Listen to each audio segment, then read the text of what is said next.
नमस्कार दोस्तों, UPSC UPPSC toppers channel में आपका हार्दिक स्वागत है। तो आइए शुरुआत करते हैं।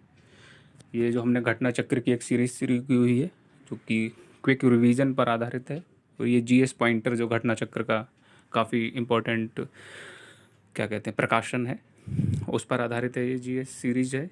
और इसके अंतर्गत हम पर्यावरण और पारिस्थितिकी का जो टॉपिक है उसको, जो इम्पोर्टेंट क्वेश्चंस हैं उनको देखने की कोशिश करेंगे। क्योंकि 3 से 4 महीने के समय में जो घटना चक्र की क्विक सीरीज जो आती हैं, या जो पॉइंटर जो है यूपीपीसीएस की परीक्षा के लिए, चाहे पैटर्न अभी हाल फिलहाल में कितना भी बदलता है, बदल गया हो पैटर्न, लेकिन ये जो सीरीज़ है इसकी घटना चक्र की, इसकी महत्वता अभी भी बनी हुई है, इसको आप नकार नहीं सकते हैं। तो इस सीरीज़ का ये दूसरा वीडियो है, घटना चक्र की जो पॉइंटर सीरीज़ थी उसका ये। तो आइए शुरुआत करते हैं इस वीडियो में। और वीडियो शुरू करने से पहले जिन लोगों ने चैनल को सब्सक्राइब नहीं किया वो चैनल को सब्सक्राइब कर लें, और ज़्यादा से ज़्यादा लोगों तक शेयर करें। और वीडियो देखने के बाद में वीडियो को पूरा एक बार ज़रूर देखें अंत तक। अगर आपको हेल्पफुल ना लगे तो आप कमेंट के माध्यम से बता सकते हैं कि हाँ कहाँ पर कमी है या क्या और किया जा सकता है। लेकिन मैं इतनी उम्मीद करता हूँ आपको कि वीडियो अगर आपने पूरा देखा तो आपको पसंद ज़रूर आएगा। और जो फर्स्ट टाइम सेकंड टाइम जो अटैम्प्ट देने वाले लोग हैं उनको ये ज़रूर देखना चाहिए। यूपीपीसीएस आरओ एआरओ की परीक्षा के लिए, और साथ ही में यूपीपीसीएस की जो प्रीलिम्स परीक्षा है उन दोनों के लिए समान रूप से महत्वपूर्ण है। और उत्तर प्रदेश लोक सेवा आयोग द्वारा जो भी परीक्षाएं कराई जाती हैं जहाँ पर जीएस के क्वेश्चन आते हैं वहाँ पर ये बराबर रूप से महत्वपूर्ण है। तो आइए शुरुआत करते हैं वीडियो की। ये दूसरा पार्ट है, ये दूसरा टॉपिक है पर्यावरण पारिस्थितिकी का। तो पारिस्थितिकी इंपॉर्टेंट क्वेश्चन हैं, आप लोग जानते हैं। जीएस घटना चक्र का जो पॉइंटर है रिवीजन की सीरीज़ है, और ये यूट्यूब पर अभी कहीं भी नहीं है जीएस पॉइंटर का रिवीजन कैसे किया जाता है। तो ये देखते हैं। 10% नियम संबंधित है। किससे संबंधित है? ऊर्जा का खाद्य के रूप में एक पोषी स्तर से दूसरे पोषी स्तर तक पहुंचने से। तो 10% का मतलब ये नियम आपका समझ आ गया। ऊर्जा का खाद्य के रूप में एक पोषी स्तर से दूसरे पोषी स्तर तक। आपको मैं इस तरीके से कराऊंगा कि आप कोशिश रहेगी कि आप दोबारा वीडियो देखने की नौबत ना आए, आप एक ही बार में ज़्यादा से ज़्यादा गेन कर सकें। ठीक, तो खाद्य आपने जो पिरामिड देखा होगा, खाद्य पिरामिड जो होता है उसमें क्या होता है कि एक स्तर से दूसरे स्तर तक, जो हमने जैसे मान लो हमने कुछ खाना खाया, अब किसी ने हमें खा लिया, जैसे मान लो हमें का मतलब जैसे चिकन है, जैसे मान लेते हैं चिकन ने जो खाना खाया और उसने जो चीज़ खाई उससे उसको सिर्फ 10% ऊर्जा मिली। ठीक, अब चिकन को हमने खाया, अब चिकन के जो ऊर्जा थी उसका टोटल का 10% वो हमारे अंदर आई एनर्जी, 10%। अब हमें मान लो किसी और ने खा लिया, शेर चीता ने किसने, तो हमारी जो एनर्जी का जो 10% है वो शेर के अंदर जाएगा केवल। तो ये आपको 10% वाला नियम समझ में आ गया होगा। जीव से जैव मंडल तक जैविक संगठन का सही क्रम है। तो पहला क्या है सही क्रम? जनसंख्या, फिर समुदाय आता है, फिर पारिस्थितिकी तंत्र आता है, फिर भूदृश्य आता है। ये इंपॉर्टेंट क्वेश्चंस हैं। आप लोग अगर ये घटना चक्र की जो पॉइंटर सीरीज़ है आपने यही अच्छे से कर ली तो लगभग मुझे लगता है, उम्मीद है कि 60% क्वेश्चंस आप कवर कर लोगे यूपीपीसीएस के किसी भी परीक्षा के, यूपीपीसीएस वाली जो या उत्तर प्रदेश लोक सेवा आयोग जो परीक्षा कराता है उसके अंदर। स्वपोषी या स्वपोषण स्तर पर उत्पादन को कहा जाता है। तो क्या कहा जाता है? प्राथमिक उत्पादकता कहा जाता है। स्वपोषी या स्वपोषण स्तर पर उत्पादन को प्राथमिक उत्पादकता। स्वपोषी का मतलब है जो खुद का भोजन खुद तैयार करें, जैसे प्लांट होते हैं इसके अंतर्गत, घास प्लांट ये सब आती हैं चीज़ें। परपोषी मतलब विषम पोषण स्तर पर उत्पादन को द्वितीयक उत्पादकता कहा जाता है, जो प्राथमिक उत्पादकों पर निर्भर हों। जैसे पेड़ पौधों पर कौन निर्भर है? जानवर, इंसान, ये सब डिपेंड है। तो हम लोग जो है द्वितीयक उसमें आ गए। एक पारिस्थितिकी तंत्र में ऊर्जा की मात्रा एक पोषण स्तर से अन्य स्तर में स्थानांतरण के पश्चात क्या होती है? ऊर्जा की मात्रा घटती है। मैंने बताया ना कि घास में मान लो 100% एनर्जी है, घास में या प्लांट में, फल में। फल को खाया किसी शाकाहारी जानवर ने, बकरी ने या चिकन ने खाया, मतलब अनाज के दाने, तो वो जो 100% उसके अंदर एनर्जी थी घास के अंदर, फल के अंदर या अनाज के दानों के अंदर, मतलब उनके अंदर की जो एनर्जी है उसको 100% मान लिया जाए तो उसका केवल 10% आएगा उनके अंदर। और फिर चिकन को हम लोग खाएं या कोई और खाएगा तो चिकन की जो एनर्जी उसको अगर 100% मान लें तो उसका 10% जो चिकन को खा रहा है उसके अंदर आएगा। तो इस तरीके से मतलब तो क्या होगा, घटती जा रही है सीधी सीधी। नेक्स्ट, कुछ कारणों वश यदि तितलियों की जाति या स्पीसीज, किसकी, तितलियों की संख्या में बड़ी गिरावट होती है तो इसके जो भी संभावित परिणाम हो सकते हैं वो क्या क्या हो सकते हैं अगर तितलियों की संख्या कम हो रही है तो। कुछ पौधों के परागण पर प्रतिकूल प्रभाव पड़ सकता है। दूसरा, इसके कारण बर्रों, मकड़ियों और पक्षियों की कुछ प्रजातियों की समष्टि में गिरावट हो सकती है। तो ये कथन कारण या 2 कारण दिए होंगे, 2 पॉइंट दिए होंगे, उनके बेस पर है कि कौन कौन सा सही है, 1 2 3 2 3 3 4 इस तरीके से। तो इस टाइप के क्वेश्चन की संख्या बढ़ने लगी है, तो ये काफ़ी इंपॉर्टेंट क्वेश्चन है उस पॉइंट से विजुअल। नेक्स्ट, पारिस्थितिकी पारस्परिक संबंधों का अध्ययन है। तो किसके, जीव और उसके वातावरण के बीच के जो संबंध है उसका अध्ययन है क्या, पारिस्थितिकी। तो पारिस्थितिकी में किसका अध्ययन करते हैं, जीव और उसके वातावरण का। नेक्स्ट, जीव विज्ञान की एक शाखा है जिसमें जीव जंतुओं या जीव समुदायों और उनके वातावरण के मध्य पारस्परिक संबंधों का अध्ययन करते हैं। तो किसके अंतर्गत, पारिस्थितिकी के अंतर्गत। नेक्स्ट, अर्नेस्ट हैकल, नाम याद कर लीजिए, ने पारिस्थितिकी शब्द का प्रयोग किया। ठीक, तो पारिस्थितिकी शब्द का प्रयोग किसने किया, अर्नेस्ट हैकल ने, काफ़ी इंपॉर्टेंट है। तो ओइकोलॉजी के नाम से, ठीक, इस नाम से प्रयोग किया था इन्होंने। जीवधारियों के कार्बनिक और अकार्बनिक वातावरण और पारस्परिक संबंधों के अध्ययन को पारिस्थितिकी अथवा पारिस्थितिकी विज्ञान कहते हैं। यह बताया, ये किसने बताया, अर्नेस्ट हैकल ने, कि जीवधारियों के कार्बनिक और अकार्बनिक वातावरण और पारस्परिक संबंधों के अध्ययन को पारिस्थितिकी अथवा पारिस्थितिकी विज्ञान कहते हैं।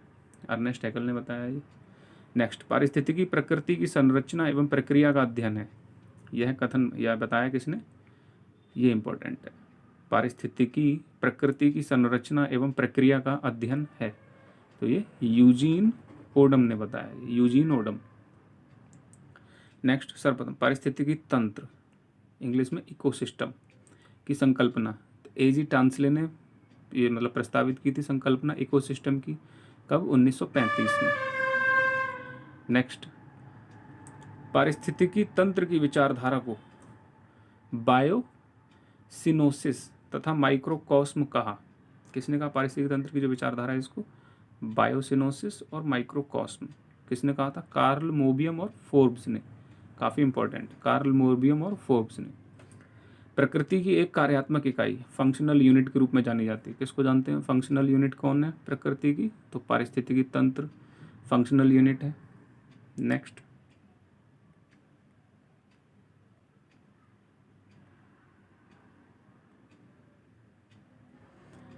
पारिस्थितिकी तंत्र के संबंध में सही है, काफ़ी इंपॉर्टेंट है, इसमें कई 3 स्टेटमेंट हैं। पारिस्थितिकी तंत्र किसी निश्चित स्थान, समय, इकाई के समस्त जीवों तथा भौतिक पर्यावरण का प्रतिनिधित्व करता है। दूसरा, यह एक कार्यशील इकाई है, और तीसरा, इसकी अपनी उत्पादकता होती है। ये पारिस्थितिकी के विषय में तीनों ही सही हैं। नेक्स्ट, पारिस्थितिकी तंत्र के विषय में सही नहीं है, तो क्या सही नहीं है, बंद तंत्र होता है, ये गलत स्टेटमेंट है ये। नेक्स्ट, पारितंत्र या इकोसिस्टम शब्द सर्वोत्कृष्ट वर्णन है। पारितंत्र, इकोसिस्टम शब्द का सबसे सही वर्णन क्या होगा, जीवों का समुदाय और साथ ही वह पर्यावरण जिसमें वे रहते हैं, ये सही है। नेक्स्ट, किसी क्षेत्र के सभी जीवधारी तथा वातावरण में उपस्थित अजैव घटक संयुक्त रूप से निर्माण करते हैं। सभी जीवधारी और वातावरण में उपस्थित अजैव घटक, ये दोनों ही, जैव और अजैव सब हैं, मतलब जीव घटक और अजैव घटक सभी संयुक्त रूप से मिलकर के किसका निर्माण करते हैं, पारितंत्र या इकोसिस्टम में। तो इकोसिस्टम में जीव भी होंगे और अजीव भी होंगे, सब होंगे। नेक्स्ट, कृत्रिम पारितंत्र, तो खेत। पारिस्थितिक तंत्र, धान का खेत, कृत्रिम जो पारिस्थितिक तंत्र। घास स्थल, वन और मरुस्थल उदाहरण है किसके, स्थलीय पारिस्थितिक तंत्र के। झील, नदियां, समुद्र नाम से जलीय पारिस्थितिक तंत्र के उदाहरण है। किसी निश्चित क्षेत्र में प्राणियों की संख्या की सीमा जिसे पर्यावरण समर्थन करता है कहलाती है। तो क्या कहलाती है, वहन क्षमता। मतलब किसी निश्चित क्षेत्र में, जैसे वहन क्षमता को इस तरीके से लें, जैसे 1 किलोमीटर के बीच में इतने प्राणी होने चाहिए, इससे ज़्यादा जीव जंतु या मनुष्य नहीं होने चाहिए 1 स्क्वायर किलोमीटर के बाद, तो एक लिमिट है जैसे। तो उससे अगर ज़्यादा है तो वो वहन क्षमता पर क्या होगा, प्रतिकूल प्रभाव डालेगा उनकी। और उससे अगर संख्या कम है या उतनी है तो कोई दिक्कत नहीं है, फिर वहन क्षमता अच्छी रहेगी वहाँ पर। नेक्स्ट, बिना पर्यावरण की रुकावट के प्रजनन की क्षमता कहलाती है। बिना पर्यावरण की रुकावट की तो क्या कहलाती है, जैविक विभव, इंग्लिश भी याद कर लीजिएगा, बायोटिक पोटेंशियल। हिंदी में नाम कभी कभी क्या होता है कुछ और भी आ सकता है, जैविक विभव की जगह कुछ और भी लिखा आ जाएगा। हिंदी के साथ ये थोड़ी सी प्रॉब्लम रहती है हिंदी मीडियम में, तो आप इंग्लिश टर्म भी देखते रहिए जहाँ जहाँ उपलब्ध हो चीज़ें। तो बायोटिक पोटेंशियल ये भी याद कर लीजिएगा, ठीक। तो बिना पर्यावरण की रुकावट के प्रजनन की क्षमता। नेक्स्ट, एक पद जो केवल जीव द्वारा ग्रहण किए गए दिक स्थान का ही नहीं बल्कि जीवों के समुदाय में उसकी कार्यात्मक भूमिका का भी वर्णन करता है, क्या कहलाता है, पारिस्थितिक कर्मता। काफी इंपॉर्टेंट है, ये इंपॉर्टेंट है मेरी तरफ से। एक पद जो केवल जीव द्वारा ग्रहण किए गए दिक स्थान का ही नहीं बल्कि जीवों के समुदाय में उसकी कार्यात्मक भूमिका का भी वर्णन करता है, पारिस्थितिक कर्मता। पृथ्वी के सर्वाधिक क्षेत्र पर फैला हुआ पारिस्थितिक तंत्र सामुद्रिक, कई बार आया वो क्वेश्चन, इंपॉर्टेंट है, आसान है लेकिन इंपॉर्टेंट क्वेश्चन है। पृथ्वी पर विद्यमान जलमंडल, हाइड्रोस्फीयर, जलमंडल को हाइड्रोस्फीयर भी बोलते हैं, में समुद्री जल है कितना है, 97%। नेक्स्ट, समुद्री जल में सर्वाधिक व्याप्त लवण है, तो क्या है, सोडियम क्लोराइड। एक चीज़ दोस्तों याद रखना हमेशा कि आपने एक चीज़ देखी होगी या खुद भी महसूस किया होगा, जो जो लोग पेपर दिए हैं 1 या 2 बार अटैम्प्ट दे चुके हैं और नहीं हो रहा है प्रीलिम्स, तो उन्होंने ये चीज़ महसूस की होगी कि ज़्यादातर जो क्वेश्चन गलतियाँ वहाँ होती हैं, टफ क्वेश्चन में गलती नहीं होती ना, टफ क्वेश्चन की वजह से आप बाहर होते हैं। आप बाहर होते हैं ईजी और जो मॉडरेट क्वेश्चन होते हैं, मॉडरेट भी नहीं कहूँगा, मैं कहूँगा जो ईजी क्वेश्चन जिनके गलत हो जाते हैं वो लोग परीक्षा से बाहर हो जाते हैं। टफ क्वेश्चन गलत करने वाला कभी बाहर नहीं होता, याद रख लेना, क्योंकि टफ वो सबके लिए टफ है। 10 क्वेश्चन टफ हैं तो 10 में से 2 3 4 सभी के सही होंगे, बस अंतर ये होगा किसी के 1 2 3 सही है, किसी का 4 5 6 सही है, किसी का 8 9 10 सही है। 2 3 टफ क्वेश्चन में यही रेशियो होगा हमेशा, कोई कितना ही विद्वान हो कुछ भी हो, 4 अधिकतम 4 ले जाएगा संख्या, 5 ले जाएगा। तो जब 5 किसी होशियार के 5 आ रहे होंगे तो जो कमज़ोर होगा उसके भी 3 से 4 आ जाएंगे उसमें टफ क्वेश्चन। लेकिन जो आसान जो क्वेश्चन होंगे, एवरेज क्वेश्चन होते हैं, औसत जो हर साल रिपीट होते हैं, प्रीवियस ईयर के बेस पर आप जिनको तैयार कर सकते हैं उन क्वेश्चंस में, उनको आपको गलत नहीं करना है। आप खुद भी मंथन कर लीजिएगा कभी, जिन परीक्षाओं में आपने दिया हो एग्ज़ाम और सिलेक्शन नहीं हुआ हो, वहाँ क्वेश्चन देख लेना आप निकाल करके, आप कहीं ना कहीं जो आसान क्वेश्चन है, सरल क्वेश्चन है, वो उनकी जो गलती की संख्या है वो आपकी परीक्षाओं में ज़्यादा रही होगी अटेम्प्टिंग में। तो आप उन चीज़ों से बचिए, उनसे बचने का एक ही तरीका है, आप एक तो रिवीजन ज़्यादा से ज़्यादा करिएगा। और रिवीजन कब होगा, जब आप कम लिमिटेड सोर्स रखेंगे पढ़ने के। दिक्कत यही हो गई है इस समय, हिंदी और इंग्लिश मीडियम वाली बात ही नहीं है। यूपी पीसीएस में भी अब शुरू करने जा रहे हैं, क्यों कर रहे हैं, क्योंकि अब वो देख रहे होंगे आप 2018 से पैटर्न चेंज हुआ है, तो वही बस द हिंदू और मतलब ऐसे सोर्सों की तरफ भाग रहे हैं जिनका कोई लेना देना नहीं रहा आज तक। बिना द हिंदू पढ़े, बिना फलाना ढिकाना मैगजीन पढ़े, मतलब 2 ही मैगजीन पढ़ के हज़ारों लोग आईएएस पीसीएस बन चुके हैं इस देश में, हज़ारों, सैकड़ों भी नहीं करा, हज़ारों बने हैं। क्रॉनिकल, योजना और क्या कहते हैं, प्रतियोगिता दर्पण, ये ऑथेंटिक मैगजीन है मेरे हिसाब से। प्रीलिम्स के पर्पस से देखोगे तो घटना चक्र ठीक है, मेंस के पर्पस से घटना चक्र का कोई रोल नहीं है। ऑब्जेक्टिव परीक्षाओं के लिए आज भी रामबाण है घटना चक्र, इसका कोई विकल्प नहीं है ऑब्जेक्टिव के लिए। प्रीलिम्स के अगर बेस पे बात करोगे तो बेस्ट है, मेंस के लिए मुझे नहीं लगता है घटना चक्र है ऐसी मैगजीनों की कोई प्रासंगिकता है। आप क्रॉनिकल पढ़िएगा, आपकी समझ डेवलप होगी, प्रतियोगिता दर्पण है वो पढ़िएगा, और आप, मैं तो कहता हूँ ये भी नहीं पढ़ रहे हैं आप, थोड़ा बहुत न्यूज़पेपर पढ़िए और योजना मैगजीन पढ़ते रहिए, आपका हो जाएगा, मेंस में कहीं रुकावट नहीं आएगी। लेकिन अगर मैगजीन पढ़ना है तो ये 2 मैगजीन, 2 में से कोई भी एक पढ़ लीजिए, ये भी नहीं दोनों। तो ये चीज़ देखिएगा, ध्यान रखिएगा इन चीज़ों को विशेष। नेक्स्ट, पारिस्थितिक संतुलन बनाए रखने में मदद करता है, तो क्या करता है, वनारोपण, वर्षा जल प्रबंधन और जैव मंडल भंडार, ये तीनों ही चीज़ें हेल्प करती हैं। नेक्स्ट, वन्य जीव संरक्षण एवं पर्यावरण में व्याप्त प्रदूषण का निवारण मददगार है, तो क्या है, पर्यावरणीय संतुलन बनाए रखने में। अगर हम प्रदूषण का, व्याप्त प्रदूषण को कम कर दें, जीवों का संरक्षण करें, तो पर्यावरण संतुलन बना रहेगा। भारत में पारिस्थितिक असंतुलन का एक प्रमुख कारण है क्या, वनोन्मूलन, वह कार्य जिससे पारिस्थितिक संतुलन बिगड़ता है, वृक्ष काटना। तो आसान चीज़ें हैं। नेक्स्ट, पारिस्थितिक तंत्र इकोसिस्टम में उच्चतम पोषण स्तर का स्थान है प्राप्त है। तो उच्चतम पोषण स्तर का स्थान किसको प्राप्त है? सर्वहारी या ओमनिवोरस। पारिस्थितिक तंत्र का एक जीवीय संगठक नहीं है, तो वायु जो है इसका जीवीय संगठक नहीं है। संगठक तो है लेकिन जीवीय नहीं है। ठीक। पारिस्थितिकी निकाय में ऊर्जा का प्राथमिक स्रोत है, तो क्या है? सौर ऊर्जा है प्राथमिक स्रोत जो है। पारितंत्र में खाद्य श्रृंखलाओं के संदर्भ में जिस प्रकार के जीव अपघटक जीव कहलाते हैं, मतलब किस प्रकार के जीव अपघटक जीव कहलाते हैं? कवक और जीवाणु, ये कैसे अपघटक जीव हैं। ये अपघटक वे जीव होते हैं जो अपक्षय या सड़न की प्रक्रिया को तेज करते हैं, जिससे पुनः चक्रीकरण हो सके किसका? पोषक तत्वों का। ठीक। नेक्स्ट, निर्जीव कार्बनिक तत्वों को अकार्बनिक यौगिकों में तोड़ते हैं, तो कौन तोड़ता है? अपघटक तोड़ते हैं कार्बनिक तत्वों को अकार्बनिक यौगिकों में। सूक्ष्म जीवों की एक विस्तृत किस्म जैसे फफूंद, जीवाणु, गोलकृमि, प्रोटोजोआ, केंचुआ भूमिका अदा करते हैं किसमें? अपघटकों। अपघटक जो प्रोसेस है उसमें हेल्प करते हैं ये। प्राथमिक उपभोक्ता हैं, तो चींटी और हिरण ये प्राथमिक उपभोक्ता हैं। किसी खाद्य श्रृंखला में मुख्यतः प्राथमिक उपभोक्ता की श्रेणी होती है, तो कैसी होगी? प्राथमिक जो होगा वो शाकाहारी होगा। अपघटक, इंग्लिश में डिकम्पोजर बोलते हैं इसको, तथा प्राथमिक उपभोक्ता दोनों की श्रेणी में आती है। काफ़ी इंपॉर्टेंट है। चींटी अपघटक भी करती है चींटी, और प्राथमिक उपभोक्ता भी है चींटी। वे जीवधारी जो अपना भोजन प्राथमिक उत्पादकों से प्राप्त करते हैं, तो प्राथमिक उपभोक्ता हो गए।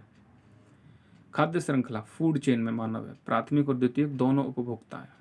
मानव जो है प्राथमिक इसलिए क्योंकि शाकाहारी भोजन खाता है, पेड़ पौधे पत्ती फल वगैरह। द्वितीयक इसलिए क्योंकि मांसाहारी भी खाता है। ठीक। नेक्स्ट, शाक सब्जियों का सेवन करने पर मनुष्य प्राथमिक उपभोक्ता जो कि मांस भक्षी, अभी बताया ही था। नेक्स्ट, समुद्री वातावरण में मुख्य प्राथमिक उत्पादक होते हैं, तो फाइटो प्लैंक्टॉन्स, काफ़ी इंपॉर्टेंट है ये। नेक्स्ट, पारिस्थितिकी तंत्र में जैविक घटकों में उत्पादक घटक हैं, तो कौन है? हरे पौधे उत्पादक घटक हैं। हरे पौधे सूर्य के प्रकाश का उपयोग करके अपना आहार स्वयं निर्मित करते हैं, तो प्रकाश संश्लेषण विधि पता ही होगा ये तो। प्रथम पोषक स्तर के अंतर्गत आते हैं, तो हरित पादप आते हैं, ग्रीन प्लांट्स। पौधे हरे रंग के लवक क्लोरोफिल की सहायता से करते हैं प्रकाश संश्लेषण। क्लोरोफिल या हरे रंग का लवक जिसको बोलते हैं, हिंदी में पर्ण हरिम भी लिखा आ सकता है। नेक्स्ट, जीवित घटकों में शामिल होने के कारण पारिस्थितिकी तंत्र से संबंधित हैं, कौन है? हरे पौधे जीवित घटकों में शामिल हैं। नेक्स्ट, एक घास स्थलीय पारिस्थितिकी तंत्र श्रृंखला के विभिन्न घटकों का सही क्रम है, काफ़ी इंपॉर्टेंट है। तो घास ये उत्पादक का है, टिड्डा प्राथमिक उपभोक्ता मतलब टिड्डा घास को खा रहा है, मेढक द्वितीयक उपभोक्ता है क्योंकि मेढक टिड्डे को खा रहा है, सर्प तृतीयक उपभोक्ता है क्योंकि ये मेढक को खा रहा है। नेक्स्ट,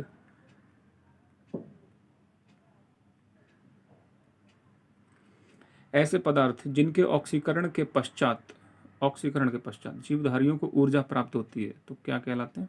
फूड होता है वो, खाद्य। जीवों द्वारा ऊर्जा का प्रवाह होता है, तो एक दिशीय होता है, यूनि डायरेक्शनल ऊर्जा जो आती है एक दिशीय होती है। आहार श्रृंखला का निर्माण करते हैं, तो घास, बकरी और मानव ये आहार श्रृंखला का निर्माण करते हैं। जीव भार का पिरामिड जिस पारिस्थितिकी तंत्र में उलट जाता है वह है तालाब। इंपॉर्टेंट है मतलब। नेक्स्ट, पारिस्थितिक तंत्र के विभिन्न स्तरों के प्रति इकाई क्षेत्र में उपस्थित जीव भार के रेखा चित्रीय निरूपण को कहते हैं। तो जीव भार के जो रेखा चित्रीय निरूपण उसको क्या कहते हैं? जीव भार का पिरामिड कहते हैं। नेक्स्ट, स्थलीय पारिस्थितिकी तंत्र में जीव भार पिरामिड होता है, तो कैसा होता है? स्थलीय में सीधा होता है, अपराइट। नेक्स्ट, पारिस्थितिकी तंत्र में डीडीटी का समावेश होने के बाद किस एक जीव में उसका संभवतः अधिकतम सांद्रण प्रदर्शित होगा, तो किस में होगा? सांप में अधिकतम होगा। जब कुछ प्रदूषक आहार श्रृंखला के साथ सांद्रता में बढ़ते जाते हैं, आहार श्रृंखला के साथ सांद्रता में बढ़ते जाते हैं और ऊतकों में जमा हो जाते हैं, तो इस घटना को कहते हैं जैविक आवर्धन, बायोमैग्निफिकेशन। इंग्लिश भी याद कर लीजिएगा, बायोमैग्निफिकेशन या जैविक आवर्धन, काफ़ी इंपॉर्टेंट है ये।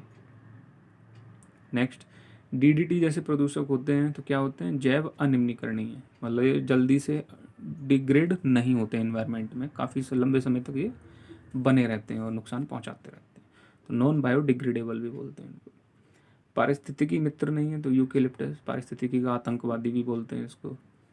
यूकेलिप्टस को उसकी अत्यधिक जल ग्रहण शक्ति के कारण, ठीक, पर्यावरण शत्रु भी कहा जाता है। जो वृक्ष पर्यावरणीय संकट, ठीक है। लैंटिक आवास का उदाहरण है, काफी इंपॉर्टेंट है ये। लैंटिक आवास का उदाहरण है तो तालाब एवं दलदल। नेक्स्ट, स्थिर जल के आवास लैंटिक आवास के अंतर्गत आते हैं। आपको क्लियर हो गया वो लैंटिक आवास क्या होता है, जो जल राशि जहाँ पर स्थिर हो जिनमें, तो इनमें आर्द्र भूमि हो गई, तालाब, झील, जलाशय, ये सब लैंटिक आवास है। लोटिक मतलब बहते जल के आवास, ठीक, लोटिक आवास बोलते हैं, जैसे नदी हो गया। दो भिन्न समुदायों के बीच का संक्रांति क्षेत्र, याद रखिए, दो भिन्न समुदायों के बीच का संक्रांति क्षेत्र क्या होता है, इकोटोन बोलते हैं उसको। नेक्स्ट, सर्वाधिक स्थायी पारिस्थितिक तंत्र है तो किसका है, महासागर का। सर्वाधिक स्थायी जो पारिस्थितिक तंत्र है वो महासागर का है। नेक्स्ट, सबसे स्थायी पारिस्थितिक तंत्र समुद्री, मतलब वही एक ही बात है दोनों। पारिस्थितिक तंत्र में तत्वों के चक्रण को कहते हैं, तो क्या कहते हैं तत्वों के चक्रण को, जैव भू रासायनिक चक्र, क्योंकि जीव भी शामिल होते हैं पारिस्थिति में, पर्यावरण में, और भू भौगोलिक जो परिस्थितियां हैं या तत्व हैं वो भी शामिल होते हैं। नेक्स्ट, जल चक्र को ओडम ने सम्मिलित किया, किसमें, गैसीय चक्र में शामिल किया था ओडम ने। नेक्स्ट, पारिस्थितिकी संतुलन के संबंध में नहीं है, मतलब पारिस्थितिकी संतुलन से संबंध नहीं है, किसका नहीं है, औद्योगिक प्रबंधन का, क्योंकि औद्योगिक चीजें क्या करती हैं, असंतुलन क्रिएट करती हैं। नेक्स्ट, पारिस्थितिकी स्थायी मितव्ययिता है तो क्या है, यह जिस आंदोलन का नारा था वो किसका था, चिपको आंदोलन का नारा था, काफी इंपॉर्टेंट है ये। नर्मदा नदी के ऊपर बनाई जा रही बहुउद्देशीय बांध परियोजना को रोकने के लिए चलाया गया आंदोलन नर्मदा बचाओ आंदोलन। कई बार पूछा गया है ये क्वेश्चन यूपीपीसीएस की परीक्षाओं में। नेक्स्ट, दक्षिण भारत का पर्यावरण संरक्षण से संबंधित आंदोलन एपीको, ये कर्नाटक में चला था, याद कर लीजिएगा, एपीको कर्नाटक में। चिपको आंदोलन संबंधित है पादप संरक्षण, ठीक है। पारिस्थितिक तंत्र से संबंधित प्रमुख कथन हैं, ये इंपॉर्टेंट है, इस टाइप के मैंने बोला कि थोड़ी जो संख्या है वो बढ़ने लगी है इस तरीके के प्रश्नों की, स्टेटमेंट बेस्ड। तो पारिस्थितिकी तंत्र या इकोसिस्टम शब्द का प्रयोग सर्वप्रथम एजी टांसले ने किया। जो जीव अपना भोजन स्वयं उत्पादित करते हैं उन्हें स्वपोषित या ऑटोट्रॉप्स बोलते हैं, जो अपना भोजन खुद क्रिएट करते हैं, जैसे कि प्लांट आते हैं इसके अंतर्गत। पारिस्थितिकी तंत्र इकोसिस्टम शब्द का प्रयोग एजी टांसले ने किया। सूक्ष्म जीव जो मृत पौधों, जंतुओं और अन्य जैविक पदार्थों को सड़ा गलाकर वियोजित करते हैं, वियोजक कहलाते हैं, या डीकम्पोजर, इंग्लिश बड़े याद रखिएगा, डीकम्पोजर। पारितंत्रों की घटती उत्पादकता के क्रम में जो सही है, तो सबसे ज़्यादा मैंग्रोव की उत्पादकता है, फिर घास स्थल की है, फिर झील की है, फिर महासागर की है। ये उत्पादकता का घटता हुआ क्रम है, इंपॉर्टेंट क्वेश्चन है ये। मैंग्रोव की सबसे ज़्यादा उत्पादकता है, फिर घास स्थल की है, फिर झील की, फिर महासागर की। नेक्स्ट, अधिक विविधता वाले पारितंत्र की उत्पादकता भी अधिक होगी, जिसमें विविधता ज़्यादा होगी वहाँ उत्पादकता भी अधिक होगी। अब देखिए ऊपर वाला क्वेश्चन देखिए एक बार, मैंग्रोव में सबसे ज़्यादा विविधता होती है वनस्पति जीव जंतुओं की, तो उत्पादकता सबसे ज़्यादा, फिर घास स्थल में होती है विविधता ज़्यादा, तो घास स्थल के दूसरे नंबर पर, फिर झील में होगी, फिर महासागर में होगी। खाद्य श्रृंखला उस क्रम का निर्देशन करती है जिसमें जीवों की एक श्रृंखला एक दूसरे के आहार द्वारा होती है, तो क्या होती है, पोषित। नेक्स्ट, पारिस्थितिकी तंत्र में ऊर्जा का अंतरण क्रमबद्ध स्तरों की एक श्रृंखला में होता है, जिसे कहते हैं, क्या कहते हैं, खाद्य श्रृंखला। जैव मंडलीय पारिस्थितिक तंत्र में ऊर्जा का प्रवाह एक दिशीय होता है, एक दिशा में होता है। नेक्स्ट, ऊर्जा का ना तो सृजन हो सकता है और ना ही उसे नष्ट किया जा सकता है, यह एक स्वरूप से दूसरे स्वरूप में परिवर्तित होती है, तो ऊष्मागतिकी का पहले नियम के अनुसार है ये चीज़, ठीक। ऊर्जा ना नष्ट होती है ना सृजन होता है इसका, ये सिर्फ एक रूप से दूसरा रूप चेंज करती है, तो कौन सा, ऊष्मागतिकी का पहला नियम। हर पोषण स्तर पर उपलब्ध ऊर्जा की मात्रा क्या होती है, घटती जाती है, जो हर पोषण पर।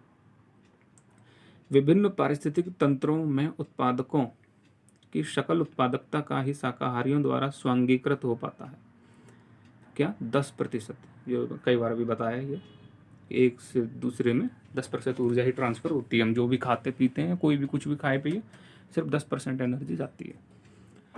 सर्वप्रथम गहन पारिस्थितिकी या डीप इकोलॉजी शब्द का प्रयोग किया तो अर्नीज नेस ने किया। इंपॉर्टेंट, गहन पारिस्थितिकी, डीप इकोलॉजी शब्द का। पारिस्थितिकी निश्चय या आला, जिसको बोलते हैं पारिस्थितिकी आला, की संकल्पना को प्रतिपादित किया ग्रीनेल्स ने। पारिस्थितिकीय पदछाप के माप की इकाई है तो भूमंडलीय हेक्टेयर जो है पारिस्थितिकीय पदछाप की माप की इकाई है। Important question. नेक्स्ट, एक मनुष्य के जीवन को पूर्ण रूप से धारणीय करने के लिए आवश्यक न्यूनतम भूमि को कहते हैं तो क्या कहते हैं? पारिस्थितिकीय पदछाप। तो एक मनुष्य का जो जीवन है, सामान्य मनुष्य का, सामान्य तरीके से अगर जीवन जिए तो उसको धारणीय करने का मतलब है कि बिना पर्यावरण और इन सब चीज़ों को नुकसान पहुंचाए उसको जो जितनी ज़रूरत होगी जमीन की या भूमि की, उसको पारिस्थितिकी पदछाप बोलते हैं। ठीक। नेक्स्ट, अविवेकशील जीवन शैली जिसमें पारिस्थितिकी तंत्र के घटकों यथा जल, ऊर्जा इत्यादि का आवश्यकता से अधिक दोहन किया जाता है, बढ़ा देती है तो क्या? पदछाप के आकार को बढ़ा देती है। नेक्स्ट,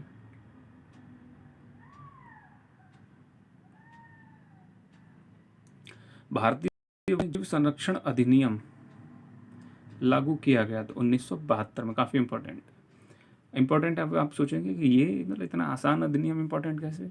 इसलिए इंपॉर्टेंट है कि अब ये सीधे नहीं पूछे जाते हैं, 2-4 अधिनियम दे दिए, वहाँ पर मैचिंग में हो सकते हैं उस तरीके से। ऐसा नहीं है इन प्रश्नों की प्रासंगिकता कम हो गई, ये उतने ही प्रासंगिक है आज भी। अगर आप पिछले क्वेश्चन पेपर को उठा, बस अंतर इतना आ गया कि पहले इंडिपेंडेंट पूछ लिया जाता था, आसान लेवल था तो कि सिर्फ ये, अब क्या 2-3 मिला करके पूछ लेते हैं, लेकिन जरूरी उतने ही है अभी भी। ये पर्यावरण संरक्षण अधिनियम संरक्षण एवं सुधार के लिए लागू किया गया तो 1986 का है ये। नेक्स्ट, जनजातियों एवं अन्य पारंपरिक वन निवासियों के वन अधिकारों को मान्यता अधिनियम लागू किया गया कब? दिसंबर 2006 में। वन संरक्षण अधिनियम लागू किया गया तो कब किया गया? 1980 में किया गया वन संरक्षण अधिनियम लागू। मिलेनियम इकोसिस्टम असेसमेंट पारिस्थितिकी तंत्र की सेवाओं के प्रमुख वर्गों का वर्णन करता है तो क्या? व्यवस्था, समर्थन, नियंत्रण, संरक्षण और सांस्कृतिक, इन सब चीज़ों का प्रमुख जो वर्ग है इनका वर्णन करता है। नेक्स्ट, वह जो एक समर्थन सेवा है तो क्या है? पोषक चक्रण और फसल परागण। ये समर्थन सेवा है, पोषक चक्रण, फसल परागण। एक साधारण समुद्री आहार श्रृंखला का सही क्रम है, ये इंपॉर्टेंट है। तो पहला क्या है? डाइटम, ये स्वपोषी, मतलब खुद अपना भोजन क्रिएट करते हैं। फिर क्रस्टेशियाई, ये शाकाहारी उपभोक्ता हैं। फिर उसके बाद में हेरिंग, ये मांसाहारी उपभोक्ता हैं। मतलब डाइटम पर क्रस्टेशियाई निर्भर है, क्रस्टेशियाई पर हेरिंग निर्भर है। नेक्स्ट, जैव वानिकी या बायोनॉमिक्स के संबंध में तो क्या क्या सही है? यह पारिस्थितिकी का पर्याय है, सिनोनिम है जैव वानिकी जो है। दूसरा, यह प्राकृतिक तंत्रों के मूल्य पर बल देता है। और तीसरा, जो मानव तंत्रों को प्रभावित करते हैं। नेक्स्ट, जैव वानिकी अर्थात बायोनॉमिक्स शब्द बायो तथा नॉमिक्स शब्दों से मिलकर बना है। बायो शब्द का तात्पर्य जीव या जीवन से है, जबकि नॉमिक्स ग्रीक शब्द है और नोमोस से व्युत्पन्न है, इसका अर्थ है नियम या लॉ। तो बायोनॉमिक्स का शब्द है जीवन के नियम, बायोनॉमिक्स। ठीक। नेक्स्ट, किसी जल निकाय में घनत्व प्रवणता को दर्शाती है तो पिक्नोक्लाइन, काफ़ी इंपॉर्टेंट है। सिंगल ना होकर के मैचिंग में कैसे भी आ सकता है, दोनों तीनों, हेक्लोक्लाइन, थर्मोक्लाइन, आप खुद भी नोटिस किए होंगे। बस चीज़ें वही हैं, आप थोड़ा सा बस ज़्यादा की डिमांड कर रहे हैं। ऐसा नहीं कि जो पहली चीज़ें उनका महत्व खत्म हो गया, ऐसा कुछ नहीं है। ठीक, इस चीज़ को याद रखिएगा। किसी जल निकाय में घनत्व प्रवणता को दर्शाती है तो पिक्नोक्लाइन। किसी जल निकाय में लवण प्रवणता, ये था घनत्व के लिए पिक्नोक्लाइन है, और लवण प्रवणता के लिए हेलोक्लाइन। नेक्स्ट, गहराई के साथ तापमान में परिवर्तन, इसके लिए क्या है? थर्मोक्लाइन। नेक्स्ट, पारितंत्र उत्पादकता के संदर्भ में समुद्री उत्प्रवाह अपवेलिंग, उत्प्रवाह मतलब अपवेलिंग मतलब ऊपर की तरफ जो प्रवाह ऊपर उठता हुआ क्षेत्र, इसलिए महत्वपूर्ण क्योंकि ये समुद्री उत्पादकता बढ़ाते हैं, पोषकों को सतह पर लाकर समुद्र की उत्पादकता जो है बढ़ा देते हैं। नेक्स्ट, वायु प्रवाह द्वारा समुद्र की सतह पर विद्यमान गर्म पोषक रहित जल को सघन, ठंडे तथा पोषक तत्वों से परिपूर्ण जल द्वारा स्थानांतरित कर दिया जाता है। किसमें? समुद्री उत्प्रवाह द्वारा। नेक्स्ट, पारिस्थितिक संवेदी क्षेत्र वे क्षेत्र हैं जिन्हें घोषित किया गया है। तो क्या पर्यावरण संरक्षण 1986 के तहत घोषित किया गया है। पारिस्थितिक संवेदी क्षेत्र वो हैं ये। नेक्स्ट, पारिस्थितिकी संवेदी क्षेत्रों में कृषि को छोड़कर सभी मानव क्रियाओं का निषेध नहीं है। कृषि का तो निषेध है, बल्कि कुछ पर प्रतिबंध लगाया गया है और कुछ को किया गया है। तो क्या, विनियमित किया गया है। नेक्स्ट, रेगुलेट भी आ सकता है शब्द।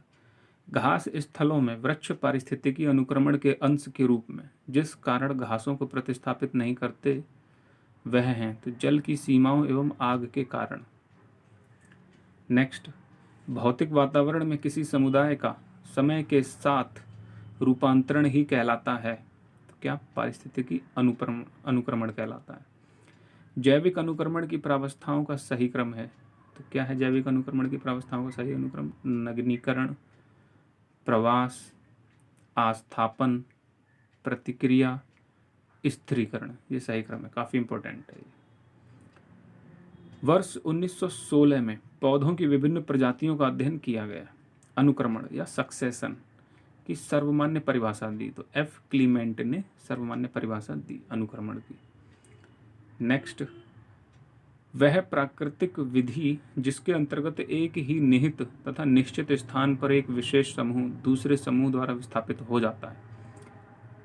वह प्राकृतिक विधि जिसके अंतर्गत एक ही निहित तथा निश्चित स्थान पर एक विशेष समूह दूसरे समूह द्वारा विस्थापित हो जाता है, उसे कहते हैं अनुक्रमण। तो आज की वीडियो में बस इतना ही। वीडियो को लाइक करें, कमेंट करें, ज़्यादा से ज़्यादा लोगों तक शेयर करें। नेक्स्ट वीडियो में हम इस चैप्टर पे बात करेंगे जैव विविधता वाले टॉपिक पर। इसको देखेंगे अच्छे से। तो बस, वीडियो देखने के लिए धन्यवाद।